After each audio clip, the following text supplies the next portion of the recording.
കൊച്ചേട്ടൻ ഇത് എവിടെ പോയിട്ട് വരുവാ? ഞാൻ രാവിലെ ബാങ്കിൽ പോയതാ പെൻഷൻ എടുക്കാനായിട്ട്. പെൻഷൻ എടുത്തു.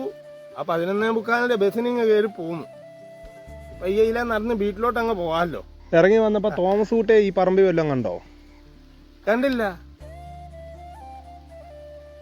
സാധാരണ അവൻ ഈ തോട്ടത്തിൽ എവിടെയെങ്കിലും കാണേണ്ടതാ, വെട്ടും പാലെടുപ്പുമായിട്ട്. ഇനി അല്ലെ പശുവിനെ തീറ്റിയാണേലും ഈ പറമ്പിൽ എവിടെയെങ്കിലും നിൽക്കുന്നവനാ. അന്ന വഴിയിലെങ്ങും കണ്ടില്ല. എന്നാ മോനെ? കൊച്ചു സ്കൂളിൽ വീണെന്നും പറഞ്ഞ് ടീച്ചർമാര് വിളിച്ച് അവിടെ വരെ പോകാൻ വേണ്ടിയാ. അയ്യോ, വല്ലതും പറ്റിയോ? കുഴപ്പമൊന്നും ഇല്ലെന്നാ ടീച്ചർ പറഞ്ഞേ. തോമസ് കുട്ടിയെ കണ്ടൊരു 10,000 രൂപ മേടിക്കാനായിട്ട് ഇറങ്ങിയതാ. പൈസ ഒന്നും ഇല്ല കയ്യില്? എന്റെ കയ്യിലൊന്നും ഇല്ല, മഴയല്ലേ, പണി കുറവായിരുന്നു. ഞാൻ 1,000 രൂപ തരാം. പെൻഷൻ കിട്ടിയതാ.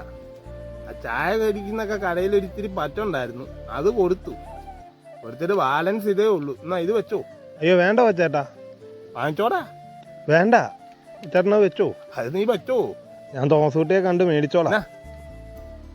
കൊച്ചേട്ടാ ഞാനിത് അടുത്ത ആഴ്ച തരാവേ. ഞാൻ ചോദിച്ചില്ല. എങ്കിലും അതല്ലല്ലോ കൊച്ചേട്ടാ. എന്നാ സമയം കളയണ്ട, പൊക്കോ. ആ ബസ്സിന് ഇറങ്ങി പോവാ. ശരി കൊച്ചേട്ടാ, വലിയ മനുഷ്യനാ.